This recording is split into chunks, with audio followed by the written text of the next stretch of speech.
ገለውታል አክስቴ። ደግሞ ማታም አንቺ በራስሽ በቪዲዮ አይተሽዋል። ፊት ለፊታችን የገደሉት። በቃ አራጣ አበዳሪ ጋር ያልሽው ጋር እንሂድ። ውሰጂኝ። መጀመሪያ ግን 10 ሚሊዮን ብሩን ከባንክ እናውጣ። እመኚኝ አክስቴ፣ ቤታችንን አናጣም። እንደምንም ብለን ለአራጣ አበዳሪው ገንዘባችንን እንከፍላለን።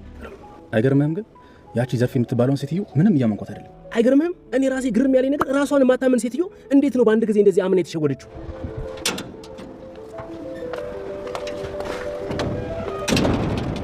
አንዴ ማውራት እንችላለን? እቺ ደግሞ ማናት? የቀድሞ የሮቤል ሚስት ናት። ምንድን ነው እሱ? እኔ ስራ አለብኝ። ትሰሚኛለሽ? ሮቤል ስልኩ አይሰራም። ቤቱም ስራ ቦታም የለም።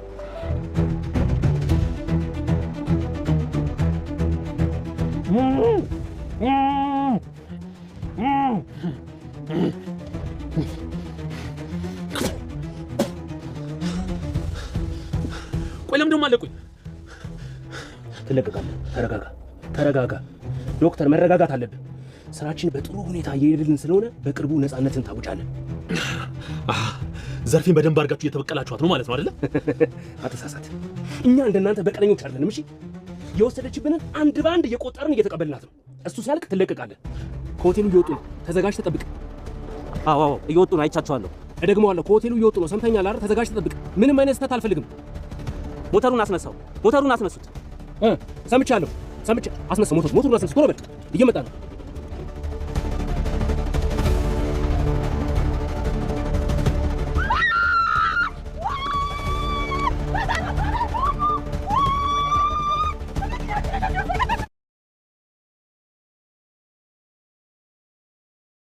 ቤዛና ሉላ ቤታቸው በቅርቡ ሊመለስላቸው ጫፍ ደርሰዋል። ዶክተር ሮቤል እና ቲጂ በአንድ ክፍል ውስጥ ታስረዋል። ወይዘሮ ዘርፌም ሮቤል እንደሞተ ነው የምታውቀው። በጣም ፈርታለች። 40 ሚሊዮን ብሩን ቤቱን ባራጣ አሲዛ ለመበደርም ወስናለች። ቅንጭርቲና ሱራፌልም ቤተሰብ ሆነዋል። ቅንጭርቲ ለሱራፌል ይቅርታ አድርጎለት ይቅርታ እስከዛሬ ድረስ ላምነህ ባለመቻል እያሉ ነው።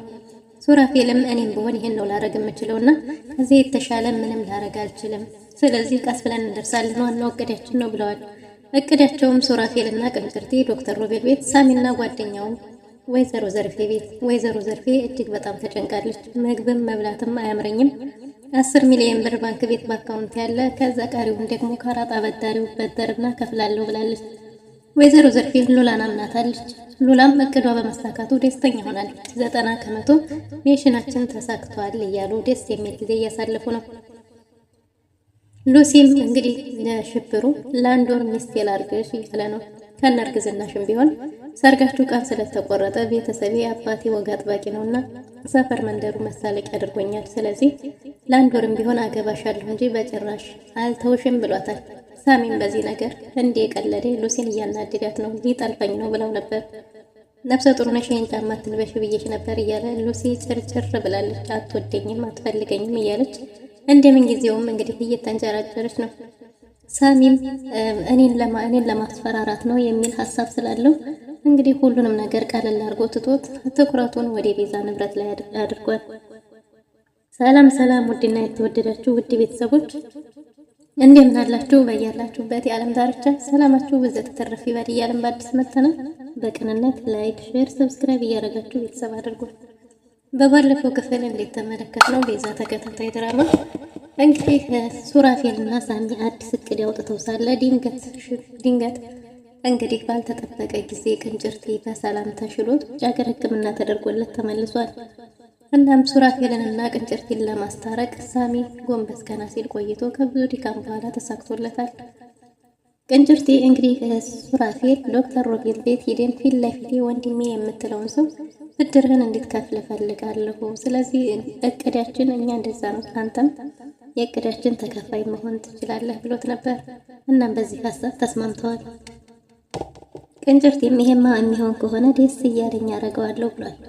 እናም እንግዲህ በዚህ ሀሳብ ተስማምተው ለሱራፌል ይቅርታ አድርጎለት ሱራፌልና ቅንጭርቴ ሮቤል ቤት፣ ሳሚና ጓደኛው ደግሞ ወይዘሮ ዘርፌ ቤት ሊሄዱ ተመካክረው ጨርሰዋል። እናም ቤዛ ሌላ ሰው ማስገባቱ ልክ ነው ወይ ብላ ነበር። ግን ደግሞ አይ ሌላ ሰው መግባቱ ምንም ችግር የለውም፣ ይሄ የልብ ወዳጄ ነው፣ በጣም አምነዋለሁ ብሏል ሳሚ። እናም እንግዲህ ሳሚ በተባለው መሰረት በተባለው እቅድ ወደዛ ቤት ሄደዋል። ሉላ ላክስቷ ቆንጆ ምግብ ሰርቻለሁ እባክሽን ብላ እያለቻት ነበር። ወይዘሮ ዘርፌ ከመፍራቷ የተነሳ አሁን እንግዲህ በዚህ ሰዓት ስለ ምግብ ማስብ ይመስልሻል? እነዛ ዘራፊዎች እያሉ ወይ ድንገት ቢመጡስ እያለች ነበር። አይ ወደ አንቺ የሚመጡ አይመስለኝም፣ ወደ ዶክተሩ ቤት ነው የሚሄዱት እያለች ነበር። ወይዘሮ ዘርፌ ምንም ተጠራጣሪ ብትሆንም የሉላ ትወና እንዲታምናት አድርጓታል። እናም እንግዲህ እኔ አሁን ጨንቆኛል፣ ምንም ምግብ አልበላም እያለች ነው። ሉላም ኧረ እባክሽ ብትላትም አሁን በዚህ ሰዓት ስለ ምግብ የማስብበት ጊዜ አይደለም እባክሽ ተይኝ ብላለች። ይህን ሀሳቧን ሳትጨርስ ተንደርድረው ቤት ውስጥ ገብተዋል። ሉላ ያን አስቀያሚ ፊታቸውን ይዘው ባይመጡ ደስ ይለኛል ስትል እንዴት አወቅሽ ፊታቸውን እንዴት አየሽው ብላት ነበር። በባለፈው ሲመጡ ነው ማስካቸውን ቢያወልቁት ሰይጣን ይመስላሉ ብዬ ገምታለሁ እያለች ነበር። እንግዲህ በዚህን ጊዜ ነበር እነሳሚ የገቡት። እነሳሚ ሲመጡ ወይዘሮ ዘርፌ እኔ ምንም የማውቀው ነገር የለም ዶክተሩ ነው እያለች ነበር። እናም እንግዲህ ዶክተሩም እሱም የምናረጋግጥ ይሆናል ተብሎ ሉላንና ወይዘሮ ዘርፌን አስረዋታል። ሱራፌልና ቅንጭርቲም ዶክተሩ ቤት ገብተዋል። ዶክተሩ ዘና ብሎ ወንጨት እያለ ነበር። እናም እንግዲህ ሱራፌል በሩን ከፍቶ በገባ ጊዜ ወንድሜ እያለ ነበር። እንኳን ደህና መጣ እያለ ሲመጻደቅም ቅንጭርቲም ተከታትሎ ገብቷል። እንዴ ወንድሜ ምን እያረክ ነው? ወንድምህን አሳልፈ ልትሰጠው ነው? ምን እያረክ ነው? ምንድነው እየተካሄደ ያለው ብሎ ነበር። አንተ ወንድሜ አይደለህም በጭራሽ፣ አንተ የኔ ወንድም ልትሆን አትችልም ብሏል። ቅንጭርቲም እንግዲህ ሽጉጥ ደቅኖበታል እና ወንድሜ ፊት ለፊትህ ወንድም ሲገደል ዝም ልትል ነው እያለ ነበር። ሱራፌልም የእጅህም ማግኘት አለብህ፣ አንተ የኔ ወንድም ልትሆን አትችልም እያለ ነው። እንግዲህ ቅንጭርቲም ቢሆን ደስ ይለኝ ነበር ብሎ በሰዴፉ መተው ጥለውታል። ከዛም ዶክተር ሮቤልን አስረው አስቀምጠውታል። ወይዘሮ ዘርፌን አይደለሁም እዚህ ሁሉ ጣጣ ውስጥ ምንም የማውቀው ነገር የለም፣ አስክሬኑን ቤት ማን እንዳመጣውም አላውቅም ብላ ነበር። እንግዲህ የሚያሳየው አንቺ ቤት እንደሆነ ነው የምናውቀው፣ የወንድሜን ሬሳ የቀበርችው አንቺ ነች ብሏት ነበር። እሷም ዶክተሩ ጋር እንደቀበረችው ተናግራለች። ሁሉንም ነገር የሚያውቀው ዶክተሩ እንጂ እኔ ምንም የማውቀው ነገር የለም፣ እኔ ጋር ምንም አይነት ብርም የለም ብላ ነበር። እሱን እናረጋግጥ ብሎ ሳሚ ቪዲዮ ደውሏል። እናም እንግዲህ ለአሞራው ሲደወልለት አሞራውም ከነሱ ጋር ያለው ጉዳይ እየተጠናቀቀ እንደሆነ ተናግሯል።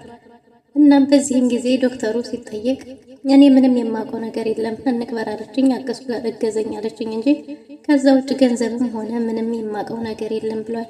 እሱ ውሸታም ነው፣ እሱ ጋር ነው ሀብትና ንብረቱም ሁሉም ነገር ያለው፣ እሱ ነው አምጥቶ ቤት የጣለብኝ፣ ወይ እሱ ነው ወይ ሌላ ሰው ደግሞ አጥምዶኛል እንጂ እኔ ምንም የማውቀው ነገር የለም ብላለች። ዶክተሩም እኔ ምንም የማውቀው ነገር የለም ብሏል። በዚህን ጊዜ ሳሚ እንግዲህ ዶክተሩን ግደለው የሚል ትዕዛዝ ሰጥቷል። ዶክተሩ ፊት ለፊት እንግዲህ ቅንጭርቲ እንዲተኩስ ተደርጓል ማለት ነው። እና ዶክተሩን ወዲያው ደብቀውታል። በሉ ቦታውን አጸዳዱት የዶክተሩን ሬሳ ብሎ በተናገረ ጊዜ ወይዘሮ ዘርፌ የበለጠ እጅግ በጣም ፈርታለች፣ ተደናግጣለች። እናም ከዛም ቦታውን አጸዳዱ ምንም ነገር እንዳይገኝ ብሏል። እንግዲህ ተራው ያንቺ ነው፣ ነገ ጧት ድረስ ገንዘቤን የማታመጪ ከሆነ ተረኛይቱ ደግሞ አንቺ ነሽ፣ የልጅሽን ጭንቅላት ቆርጬ ልክልሻለሁ እያላት ነበር። በሌላ በኩል ደግሞ እንግዲህ ሉላ አክስቴ ባለች ጊዜ እንዴ አክስቴ ነው ያለችው፣ እሷንም ያዝልኝ ብሎ ነበር። እባካችሁ ተዋት እሺ እሰጣለሁ እያለች ነው። ግን ደግሞ ያን ያህል ገንዘብ እኔ ጋር የለም ብትለም ግን ደግሞ ዶክተሩ ፊት ለፊቷ የሞተ ስለመሰላት እጅግ በጣም ፈርታለች። ነገ ተብሎ አንድ ቀን ሲሰጣት በዚህ አንድ ቀን ሀሳባቸውን ተስማምታ እንግዲህ ገንዘቡን ለመክፈል ተነስተው ወጥተው ሄደዋል ማለት ነው። ሉላንም አመነጫጭቀዋትና ወሮሯት ሄደዋል እውነት ለማስመሰል።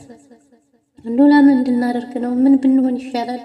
አንድ ቀን እኮ ነው እያለች ነበር። ለነሳሚም በአንድ ቀን ውስጥ ከየት ነው የምታመጣው እሷ እያለቻቸው ነበር። እነሱም ከየትም ቢመጣ እንደማይመለከታቸውና ግን ግዴታ መከፈል እንዳለበት ተናግረዋል። በሌላ በኩል እንግዲህ ወይዘሮ ዘርፌ ምን ላድርግ ምንም ገንዘብ የለኝም፣ ሆቴሉ ይሸጥ ብላ ነበር። አይ በጭራሽ ሆቴሉ አይሸጥም ብላለች ሉላ። ሆቴሉማ ከተሸጠ ምን ገቢ ያለች? ከሆቴሉ ውጭ እኮ ሌላ ምንም ገቢ የለሽም፣ ላውንደሪው ያን ያህል ገቢ አያስገባም ብላለች። ስለዚህ ሆቴሉን ከሸጥሽ ደግሞ ምን ትበያለሽ እያለቻት ነበር። ይህን ያህል ገንዘብ ከየት አመጣለሁ ባለች ጊዜ በቃ ባለፈው እንዳልኩሽ አራጣና እንበደርበትና ከፈይ ብላታለች። 10 ሚሊዮን ብር አለኝ ስትል 10 ሚሊዮን ብር ካለ 30 ሚሊዮን ነው የምትበደሪው። ስለዚህ 30 ሚሊዮን ብሩን ተበድረሽ ተበድረሽ ከፈይ እያለቻት ነው። ወይዘሮ ዘርፌም በሉላ ሀሳብ ተስማምታለች። አራጣ በዳሪም ከዚህ በፊት እንደምታውቅና የምትሰራበት ካፌ ባለቤት እንደሚያበድር እንዲሁም ደግሞ አይናቸውን በፍቅር ካጣሉባት ሰዎችም አንዱ እንደሆነ የተሳሳተችው እሱን አግብታ ባለሀብት መሆን ስትችል ለሌላ ሰው ማፍቀሯም እንደሆነ ጭምር ተናግራለች ማለት ነው። ይህን ሁሉ እንዴት አወቅሽ ብትላትም እዛ ካፌ በምትውለው ውሎ ይህን እንደዚህ አይነት ነገሮችን እንደምታውቅ ነግራታለች። ሰውየውንም እንደምታውቀው ጭምር ወይዘሮ ዘርፌም ነገ ሄደን እንዳልሽው እናደርጋለን ብላለች። ሱራፌልና ቀንጨርቲም ሮቤልን ይዘው እንዲመጡ ሳሚ ትእዛዝ ሰጥቷል። ሱራፌልና ቀንጨርቲ ሮቤልን ይዘው ለማምጣት ሲሉ እኔ ግን ብትሞት ነበር ደስ የሚለኝ፣ ግን ምን ዋጋ አለው እያለ ነው ቀንጨርቲ። አሁን ወዴት ነው የምትወስዱኝ? እኔ ለማንም ምንም አልተነፍስም፣ እባካችሁ ተወይ ብሎ ነበር። ግን ደግሞ በጭራሽ አይሆንም፣ ዘርፌ እዚህ አንተን ልትቸክ ልታደርግ መምጣቷ የሚቀር ይመስልሃል ብለው አንጠልጥለው ወስደውታል። እሱም ደግሞ ዋጋ ትከፍላላችሁ እያለ አሁንም እየፎከረ ነው። እናም እንግዲህ ሮቤል ታስሮ ወደ እነ ቤዛ ቤት ሄዷል ማለት ነው። ሮቤል ሳላደንቃችሁ አላልፍም። እነዛን የሚያክሉ ከባድ ማፊያዎች ጋር እንዴት ተገናኛችሁ? እንዴት ይሄንንስ ሀሳብ እንዴት አመጣችሁት? እያለ ነው ሮቤል። እሱ ሚስጥር ነው አይመለከትህም ብሎ ሱራፌል አንጠልጥለው እንግዲህ ዶክተሩን ወደ ቤዛ ቤት ይዘው መጥተዋል። ሉሲ እንግዲህ በተደጋጋሚ ከሽብሩ ጋር እየተገናኘች ነው። ሽብሩም ለአንድ ወር ላግባሽ ለአንድ ዓመት ብሎ ነበር። ከአንድ ዓመት ወርዶ ደግሞ ለአንድ ወር ብሏል። ስለዚህ ለሱም ጥሎሽም ሁሉም ነገር ይቀርለታል። ለአንድ ወር ላግባሽና ልፍታሽ እያለት ነው። አንተ ግብተኸኝ ነፍሰ ጡር ስለሆነች ፈታኋት ከሳሚ ብትል የኔ ክብርና ውርደትስ? ስለዚህ የውርደት ትንሽና ትልቅ የለውም ከሳሚ ያርግዛለች ብትል ይሻለኛል እያለች ነው። ግን ሽብሩም እንግዲህ ሳትወጂ በግድሽም ቢሆን መሆኑ አይቀርም።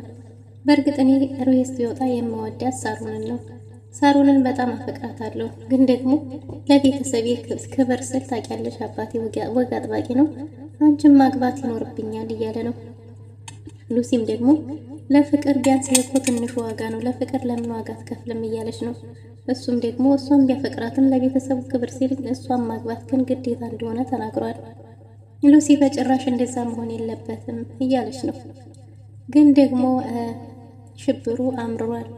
ለሳሚም ስትነግረውም ሳሚ ያን ያህል አልመሰለው። ቁጭ ብለው ስለቀዳቸው እያወሩ ሳለ ድንገት ከውጭ ሊጠልፈኝ ነው እያለች ገብታለች።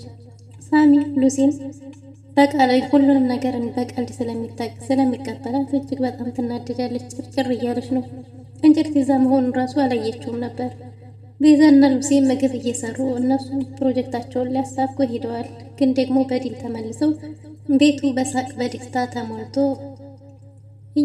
ስለ እቅዳቸው ስለ ቀጣይ እቅዳቸው ይሄ ደግሞ 90% እንደተሳካ እየተጫወቱ ነበር። ቤዛ ግን ሁሉም ነገር ተሳክቶ ወደ ቤታችን ስንመለስ ሁላችንም አብረን ነው፣ የእናንተን ውለታ መክፈል አልችልም፣ ሁላችሁም ለእኔ የሌላችሁን አሳልፋችሁ ሰጥታችሁኛል እያለች ነው። እውነትም ሳሚ ለዚህ ቤተሰብ እጅግ በጣም ከባድ ውለታ ውሏል። እንደ ቀልድ ለቤዛ የተጀመረው በስርቆት የተጀመረው ጉዞ እንግዲህ አሁን ላይ ለቤዛ ለህይወቷ ዋስትና እየሆነ እዚህ ደረጃ ደርሷል። አሁን ላይ ደግሞ ሳሚም ሆነ ቀንጨርቲ ከሱራፌል ጋር ያላቸው ቀረቤታ እጅግ በጣም ጨምሯል። ሱራፌልና ሳሚ ጓደኛሞች ሆነዋል። ቀንጨርቲም አሁን ይቅርታ አድርጎለት አንድ የቤተሰብ አባል ሆነዋል ማለት ነው። ጉዳዩ የ40 ሚሊዮን ብር ጉዳይ ነው። ኑላ ቤዛ በጭራሽ ይህ ብር መጥፋት አይችልም ባይናት። ሌላዎቹ ደግሞ ይህ ብር እንጠቀምበታለን እያሉ ነው። አራጣ አበዳሪውስ ማን ሊሆን ነው? ሉሲ ዶክተሩ ሲመጣ የት ልናረገው ነው እያለች ነው። በግድግዳ ተለይቶ ዶክተር ሮቤል እና ቤዛ አንድ ክፍል ታጉረዋል ማለት ነው።